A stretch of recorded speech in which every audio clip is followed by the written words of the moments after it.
పచ్చని పైరులతో పండించాలన్న ఉద్దేశంతో సాగునీటి ప్రాజెక్టులు ఆధునిక దేవాలయాలని పెద్దలు చెప్పారు.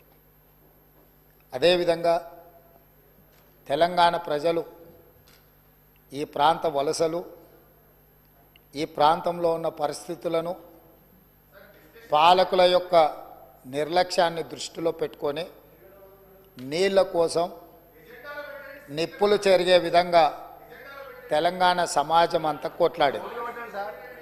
స్పీకర్ సార్, వారు గతంలో లెజిస్లేటివ్ అఫేర్స్ మినిస్టర్గా పనిచేసినారు. ఏదైనా ప్రత్యేక అంశం ఉన్నప్పుడు స్పీకర్ గారు ఎజెండాలో లేకపోయినా స్పీకర్ గారికి సర్వ అధికారాలు ఉంటాయి. ప్రత్యేకమైన సందర్భంలో ప్రత్యేకమైన అంశాల మీద స్పీకర్ గారు అనుమతిస్తే ఏ సభ్యుడైనా మాట్లాడవచ్చు. ఒకవేళ ఆ సభ్యులు మాట్లాడదలుచుకుంటే ఒకవేళ తమరు అనుమతిస్తే మిగతా సభ్యులకు ఎవరికి కూడా అభ్యంతరం లేదు. కాబట్టి దయచేసి సభా సాంప్రదాయాలను గౌరవిస్తూ ఈరోజు తెలంగాణకు ప్రధానంగా రెండు సాగునీటి తాగునీటికి వనరులు, ఒకటి కృష్ణానది కృష్ణా జలాలు, రెండు గోదావరి జలాలు. కృష్ణా జలాల మీద దాదాపుగా నిన్న తమరి అనుమతితోని కొంతమేరకు మనం చర్చించగలిగినాము. వాస్తవాలను ఈ రాష్ట్ర ప్రజలకు మనము చెప్పగలిగినాం. ఇక రెండవది గోదావరి జలాలు.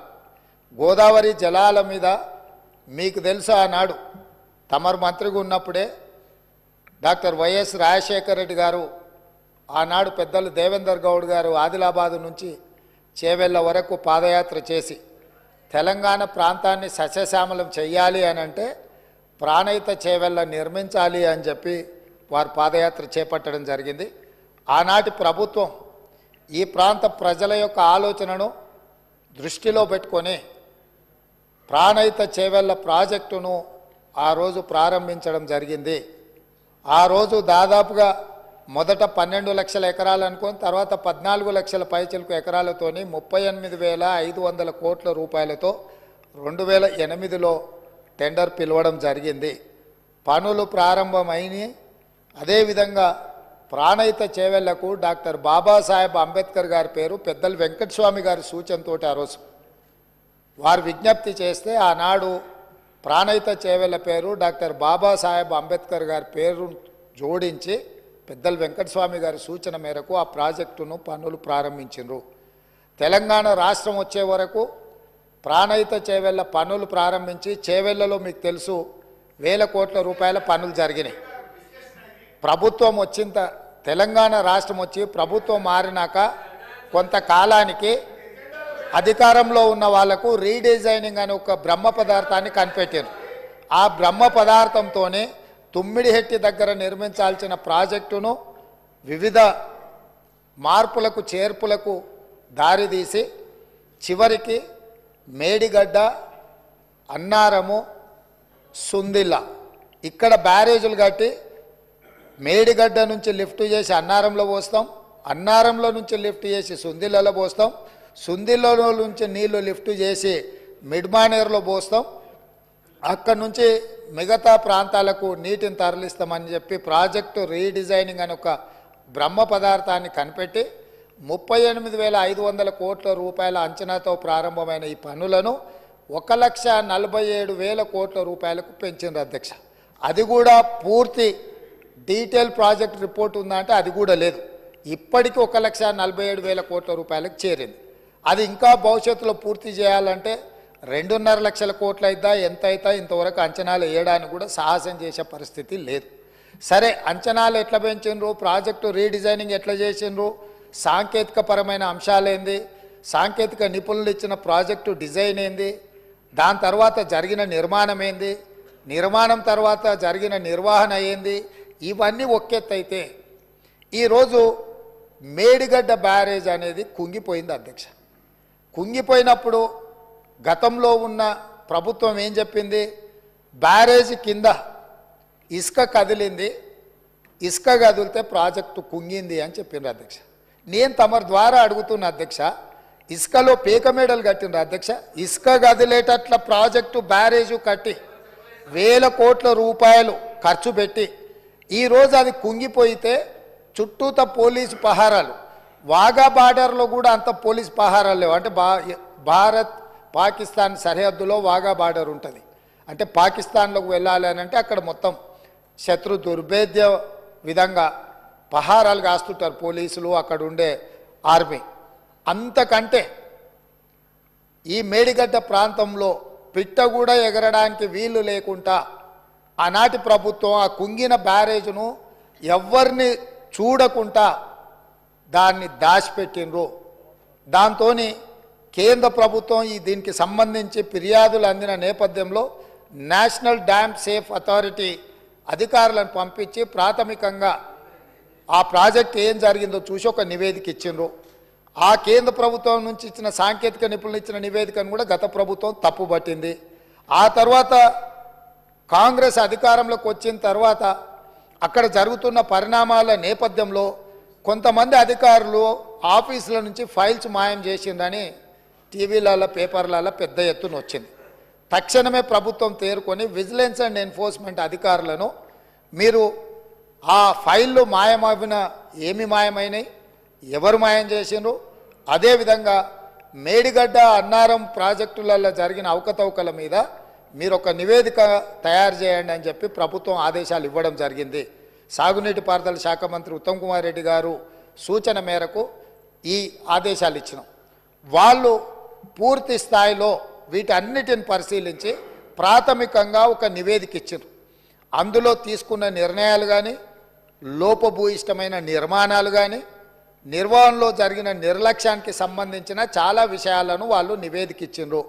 ఆ నివేదిక నేపథ్యంలో ఇప్పటి వరకు చాలామందికి సభ్యులకు కానీ రాష్ట్ర ప్రజలకు కానీ అక్కడ ఏం జరిగిందో ఏమైందో సంపూర్ణమైన సమాచారం లేదు. ఈరోజు కొత్తగా ఎన్నికైన శాసనసభ్యులు సగానికి పైగా ఉన్నారు. కొంతమంది సీనియర్లు ఉన్న ఈ ప్రాజెక్టులు నిర్వహణ పట్ల వాళ్ళకి ఏ మేరకు దాని మీద పట్టుందో మాకు తెలియదు. అందుకే మేము ఒక మంచి ఆలోచన చేసి ఉప ముఖ్యమంత్రి గారు ఆ మంత్రిని శాసనసభ నియోజకవర్గం నుంచి ఎమ్మెల్యేగా ఎన్నికై ఈరోజు మంత్రిగా IT and industries legislative affairs మినిస్టర్గా ఉన్న దుద్దిల్ల శ్రీధర్ బాబు గారు మనల్ని అందరినీ అక్కడికి రాండి, మీరు అందరు చూడండి, అక్కడ ఏం జరిగిందో తెలుసుకోవాల్సిన బాధ్యత ప్రతి శాసనసభ్యుడు శాసనమండలి సభ్యుల మీద ఉన్నది. రేపు ఈ సభలో జరగబోయే చర్చలో కల్లారా చూసి ఇచ్చిన నివేదికల మీద మనం చర్చ చేపట్టాలి అని చెప్పి వారు సూచన చేసిండ్రు. ఈరోజు మంత్రి గారు కూడా నిన్న అంతకంటే ముందు మొన్న ఇదే సభలో మంత్రి గారు కూడా అధికారికంగా లేఖలు రాసిండ్రు. ఇంక్లూడింగ్ ప్రధాన ప్రతిపక్ష నాయకుడు కల్వకుంట్ల చంద్రశేఖరరావు గారికి, అదేవిధంగా భారతీయ జనతా పార్టీకి, ఎంఐఎంకు, సిపిఐ సభాపక్షాలకు అందరికీ కూడా ఉత్తమ్ కుమార్ రెడ్డి గారు లేఖ రాసి ఈరోజు 10 గంటలకు సభా సమావేశాన్ని ఏర్పాటు చేసుకొని దీని మీద ఆహ్వానం పలికి ఆ తర్వాత మనము అక్కడికి బయలుదేరదామని చెప్పడం జరిగింది అధ్యక్ష. ఈ నేపథ్యంలో ఈరోజు మనమందరం మంతనికి వెళ్ళి మేడిగడ్డ బ్యారేజ్ను చూసి వాటి వివరాలన్నిటినీ తెలుసుకొని కల్లారా చూసి విజిలెన్స్ ఇచ్చే నివేదికను అక్కడ వాళ్ళు శాసనసభ్యులకు శాసనమండలి సభ్యులకు వివరించిన తర్వాత మంత్రులతో సహా అది చూసి వచ్చి రేపో ఎల్లుండో తమరి అనుమతితో సాగునీటి పారుదల శాఖ మంత్రి గారు శ్వేతపత్రాన్ని సభలో పెట్టబోతున్నారు, చర్చకు తీసుకురాబోతున్నారు. ఆ రోజు వీళ్ళందరూ చర్చించడానికి సభ్యులందరూ కూడా ఈ వాస్తవాలను చూసి ఈ వాస్తవాల నేపథ్యంలో చర్చ జరగడానికి అవగాహనతో కూడుకున్న చర్చ తెలంగాణ సమాజానికి తెలంగాణ రైతాంగానికి మేలు జరగాలి, మేలు చెయ్యాలి అనే ఒక సదుద్దేశంతో ఈరోజు ఈ కార్యక్రమాన్ని తీసుకున్నాము. నేను ప్రధాన ప్రతిపక్ష పార్టీ అయిన బీఆర్ఎస్కు మాజీ ముఖ్యమంత్రి శ్రీ కల్వకుంట్ల చంద్రశేఖరరావు గారికి నా విజ్ఞప్తి, మీరు మీ శాసనసభ్యులు, ఎందుకంటే ఈ అద్భుతం, ఈ మ్యాన్ మేడ్ వండర్ ప్రపంచంలోనే అద్భుతమని ఇక్కడ కాదు, న్యూయార్క్ స్క్వేర్, న్యూయార్క్ టైమ్స్, న్యూయార్క్లో అక్కడ పెద్ద పెద్ద డిస్కవరీ ఛానల్స్తో పాటు న్యూయార్క్లో కూడా అక్కడ ప్రపంచంలో అద్భుతాలను ప్రదర్శించే దగ్గర కూడా దీన్ని ప్రదర్శించారు. సంతోషం. తమరు ముఖ్యమంత్రిగా ఉన్నప్పుడు తమరి ఆలోచనతో తమరి అనుభవంతో తమ ఆదేశాలతో ఈ అద్భుతాన్ని ఆవిష్కరించారు కదా. ఈరోజు ఈ అద్భుతాన్ని తెలంగాణ ప్రజలు ఎన్నుకున్న శాసనసభ్యులు శాసనమండలి సభ్యులకు చూపించేటప్పుడు వారే ముందుండి వారే ఏ విధంగా ఈ అద్భుతాన్ని సృష్టించినరో, దానికోసం వారు ఎంత శ్రమ పడ్డారో, ఎన్ని రాత్రులు నిద్ర లేకుండా వారు గడిపినరో, వారి అనుభవాలను అన్నిటిని కూడా అక్కడ అందరికీ వివరించి చెప్తే తెలంగాణ సమాజానికి అంతా కూడా ఈ అద్భుతం అదేంది మన అక్కడ ఉన్నది కదా, మన ఏందన్న ప్రేమకు ప్రతీక ఉంటుంది చూడు, తాజ్మహల్ అంత అద్భుతాన్ని అక్కడ ఆవిష్కరించింది కాబట్టి కల్లారా చూసి మేము చూస్తే మా చెవులకు అందరికీ విందుగా వారు చెప్పడానికి అవకాశం ఉంది. కాబట్టి ఈరోజు నేను తమరి ద్వారా మళ్ళొక్కసారి కల్వకుంట్ల చంద్రశేఖరరావు గారికి గత సాగునీటి పారుదల శాఖ మంత్రి తర్వాత ఆర్థిక శాఖ మంత్రి మిత్రుడు హరీష్ రావు గారికి, పెద్దలు కడియం శ్రీహరి గారు కూడా గతంలో సాగునీటి పారుదల శాఖ మంత్రిగా చేసినారు, అనుభవజ్ఞులు. తెలంగాణ సమాజంలో వారి పట్ల గౌరవం ఉన్నది. వారు నిష్పక్షపాతంగా అక్కడికి వచ్చి విశ్లేషించి తెలంగాణ సమాజానికి అక్కడ ఉన్న పరిస్థితులు మేమేమంటున్నామంటే కాళేశ్వరం మీకు ఏటీఎంగా మారింది, మీ ఇంట్లో కనకవర్షం కురిసిందని మేము ఇక్కడ అనదలుచుకోలేదు. కాకపోతే అక్కడ ఏదైతే జరిగిందో జరిగిన వాస్తవాలను తెలంగాణ ప్రజలకు తెలుసుకునే హక్కు అధికారం లేదా అని నేను అడుగుతున్నా. ఈరోజు మన అందరము గత 4-5 రోజుల నుంచి చెప్తానే ఉన్నాం, అందరం కలిసి వెళ్దామయ్యా ఒక మంచి వాతావరణంలో కలిసి మన అందరం మెలిసి అక్కడికి వెళ్ళి చూసి తప్పు జరిగిందా జరగలేదా, తప్పు జరిగితే తప్పు జరిగిందని నిర్ధారిస్తే తప్పుకు కారణం ఎవరు, దాన్ని నిర్ధారిస్తే దానికి విధించాల్సిన శిక్ష ఏంది, ఈ సభలో చర్చించుకొని ఈ సభ ద్వారా ఒక మంచి సాంప్రదాయానికి తెరదీద్దామనేదే మా ఆలోచన. ఈరోజు మేము దానికోసమే ఆ ప్రాంత శాసనసభ్యుడు కాబట్టి గతంలో గవర్నర్ గారు ఉండే వారి పేరు ఎందుకు కానీ వారు ఏమన్నారు, కాళేశ్వరరావు అని అన్నాడు హరీశ్వరరావు బదులు. కాళేశ్వరరావు గారిని కూడా ఈరోజు మేము అక్కడికి కాళేశ్వరం పోదామని అడుగుతున్నాము. మేము ఆహ్వానించడంలో ఉన్న తప్పేముంది అధ్యక్ష? ఇప్పుడు మేము ఒకవేళ బై రోడ్డు మేము బస్సులు పెట్టుకున్నాం అందరం కలిసిపోయినట్టు ఉంటుందని, ఒకవేళ ఏదైనా మీకు బస్సులో ఇంత దూరం ప్రయాణం చేయడానికి ఏదైనా ఉంటే ప్రభుత్వానికి అధికారికంగా హెలికాప్టర్ ఉన్నది. పెద్దలు చంద్రశేఖరరావు గారి కోసం ప్రత్యేకంగా హెలికాప్టర్ను కూడా రాష్ట్ర ప్రభుత్వము సిద్ధంగా ఉంచింది బేగంపేట ఎయిర్పోర్టులో. కాబట్టి దయచేసి దీన్ని వివాదాలకు తావియకుండా మనందరం ఒక్క మాట మీద ఉండి కూలిపోయిన మేడిగడ్డ గురించి పేలిపోయిన వాళ్ళు కూలిపోయింది సార్, వారు ప్రశాంత్ రెడ్డి గారు ఆర్ఎండ్బి మినిస్టరు, వారు ఇట్లా మాట్లాడుడేంది, వీళ్ళే బాంబులు పెట్టి పేల్చిందని పోలీస్ స్టేషన్లో కంప్లైంట్ పెట్టిండ్రు. బాంబులు పెట్టి పేలిస్తే సింపుల్ లాజిక్ అధ్యక్ష, ఏదైనా బాంబులు పెట్టి పేలిస్తే శకలాలు గాల్లోకి ఎగురుతాయి అధ్యక్ష, భూమిలోకి పోవు. ఇది ఆళ్ళు రాసే అబ్బాయికైనా అర్థమైంది, బాంబులు పెట్టి పేలిస్తే గాల్లోకి ఎగురుతుంది అధ్యక్ష, భూమిలో కుంగదు. పోలీస్ స్టేషన్లో అట్లా కంప్లైంట్ పెట్టింది కాబట్టి ఇది బాంబులు పెట్టి పేల్చిండ్రా, లేకపోతే కింద ఇసుక కలిగి పిట్టగూడు కడితే పీకమేడలు కడితే కుంగిందా, ఇవన్నీ కూడా సమాజం తెలుసుకోవాల్సిన అవసరం ఉంది. సభ్యులుగా చర్చించే ముందు మనందరం కూడా అక్కడికి వెళ్దాము.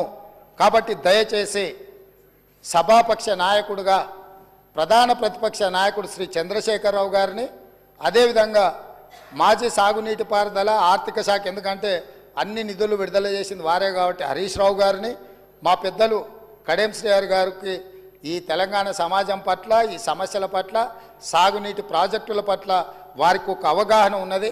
వారిలాంటి వాళ్ళు చూసి విశ్లేషించి చెప్తే మేము కూడా కొంత నేర్చుకుంటాం. ఎందుకంటే అన్నీ మాకు తెలుసని మేము అనుకోం, మేమేం అపర మేధావులం కాదు, ఏదైనా మాకు తెలియదు ఉంటే అడిగి తెలుసుకుంటాం. శ్రీహరి గారు లాంటి వాళ్ళు అనుభవజ్ఞులు, తుమ్మల నాగేశ్వరరావు గారు లాంటి అనుభవజ్ఞులు గతంలో ఈ శాఖలలో మంత్రులుగా బాధ్యతలు నిర్వహించిన వాళ్ళు ఉన్నారు. కొత్త తరం నేర్చుకోవాల్సిన అవసరం ఉన్నది. నాకు కూడా శాఖలు ఎప్పుడు నేను నిర్వహించలేదు కాబట్టి నాకు కూడా నేర్చుకోవాల్సిన అవసరం ఉన్నది. నేర్చుకోవడానికి నేను సిద్ధంగా ఉన్నా. కాబట్టి దయచేసి ఇక్కడ నుంచి మనం అందరం బయలుదేరి అక్కడ చూసి అక్కడ ఉన్న పరిస్థితులను అన్నిటిని కూడా అవగాహన చేసుకొని రేపో ఎల్లుండో తమరి అనుమతి తీసుకొని మంత్రి గారు శ్వేతపత్రం ప్రవేశపెడతారు. శ్వేతపత్రంలో తెలంగాణలో ఉన్న ప్రాజెక్టులు అన్నిటి మీద చర్చ చేద్దాం.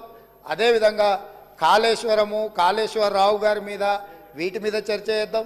ఇది ఎవరెవరికి ఏటీఎంగా మారింది, దీని సంగతి ఏంది, దీని కథ ఏంది, దీని కమామిస్ ఏంది, ఈ సభలో చర్చించుకుందామని తెలియజేస్తూ తమరు అవకాశం ఇచ్చినందుకు ధన్యవాదాలు తెలియజేస్తూ అందరినీ రావాల్సిందిగా, ప్రత్యేకంగా అందరినీ రావాల్సిందిగా, మళ్ళీ మీరు రేపో ఎల్లుండి అనుమతి ఇచ్చినప్పుడు దీని మీద చర్చ చేయడానికి మీరు అవకాశం ఇవ్వాల్సిందిగా కోరుకుంటున్నాను అధ్యక్ష. The House is urgent to meet again at 10 a.m. tomorrow Wednesday, the 14th February 2024.